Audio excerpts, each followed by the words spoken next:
Hello guys, welcome to my YouTube channel. काफ़ी time के बाद मैं ये वीडियो ला पा रही हूँ क्योंकि मेरा लैपटॉप ख़राब हो गया था। तो टाइम वेस्ट नहीं करते, टॉपिक पे आते हैं।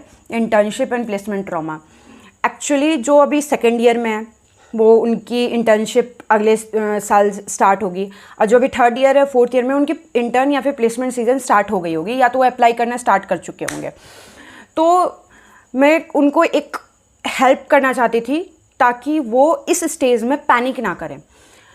सबसे पहला जो होता है ना, जब हम ये प्लेसमेंट एंड इंटर्नशिप में आते हैं तो बहुत ज़्यादा पैनिक इस बात से करते हैं कि हमारा शॉर्ट लिस्ट नहीं आ रहा है, हमारी टेस्ट का पता नहीं कि कैसा जा रहा है, अभी शॉर्ट लिस्ट नहीं आ रहा, पैनिक कर रहा है। तो सबसे पहला पैनिक करना बंद करो। ये सबसे ज़्यादा बड़ा फॉल्ट होता है क्योंकि हम पैनिक करके चीज़ें छोड़ देते हैं। जैसे मेरे साथ मैं बताती हूँ, मैंने चीज़ें छोड़ा नहीं था। मेरी जब शॉर्ट लिस्टिंग आई थी बड़े कंपनीज़ में, गोल्डमैन सैक्स हो गया और एक दो जो डे वन की कंपनीज़ है, तो मैं बहुत ज़्यादा पैनिक कर गई थी, जिसकी वजह से मैं एकदम कंसंट्रेट होके 10-10 घंटे पढ़ने लगी थी इंटर्न के टाइम पे। और वो सिर्फ 2 दिन चला, उसके बाद सारी एनर्जी ड्रेन हो गई और मैंने छोड़ दिया उसके बाद कि अब जो होगा देखा जाएगा, मेरे से नहीं होने वाला है। तो ये वाला टाइम सबसे ज़्यादा क्रुशियल होता है कि छोड़ना नहीं है, क्योंकि इस समय प्रैक्टिस बनी रहेगी तो वहाँ पे जाके तुम क्वेश्चन कर पाओगे। तो मैं ये वीडियो का मोटिव ही यही है कि मैं तुम्हें मोटिवेट कर सकूं, क्योंकि मेरे को 2-3 इंस्टा पे डीएम्स आए थे कि मैम टेस्ट का पता नहीं क्या हो रहा है, इसको समझ नहीं आ रहा है, तो अभी वेट करो। मेरी भी शॉर्ट लिस्ट ही आई थी स्टार्ट में, लेकिन इसका मतलब ये नहीं है कि नहीं आएगी। अगर तुमने थोड़ा भी रिज्यूमे पे ध्यान दिया होगा, थोड़ा बहुत डीएसए करी होगी, तो तुम्हारी शॉर्ट लिस्ट आएगी, मैं बता रही हूँ। तो पैनिक मत करो। मैं मैकेनिकल से होकर मेरी ऐसे कंपनीज में शॉर्ट लिस्ट आई है। तो सिंपल बात यह है कि पैनिक नहीं करके खुद को मोटिवेट करो। मैं बता रही हूँ कि तुम्हारी शॉर्ट लिस्ट आएगी अगर तुमने थोड़ी भी मेहनत करी होगी।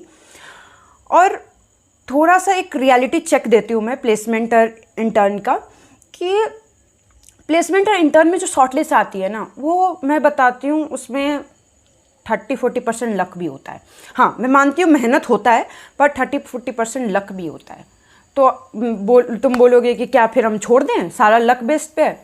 सारा नहीं है लक बेस्ड पे, बट कुछ है लक पे। तो अब लक पे तो हम कुछ नहीं कर सकते, वो तो हमारे हाथ में है ही नहीं। तो हम क्या कर सकते हैं? सिर्फ मेहनत। तो तुम खुद को बाद में ये ना बोलो कि यार थोड़ा मेहनत कर लेता तो शायद उस कंपनी में हो जाती। बस वो ना बोलने के लिए तुम ट्राई करो, पढ़ो, छोड़ो मत। लक भगवान के ऊपर छोड़ दो, भगवान को जो देना होगा वो देंगे। Try to focus.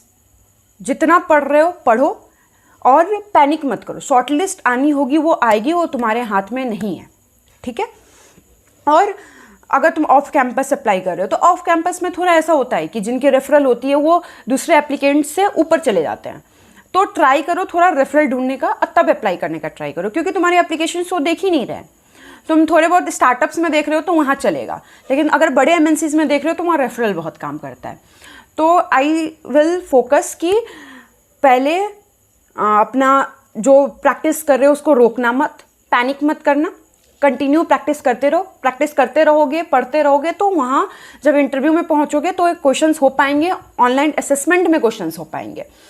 जब भी ऐसे ड्रेन आउट फील हो तो पेरेंट्स से बात करो, दोस्तों से बात करो, सब एक ही इन्वायरमेंट में ना, तुम्हारे दोस्त भी सेम इन्वायरमेंट में, तो बात करोगे तो थोड़ा सा स्ट्रेस कम होगा।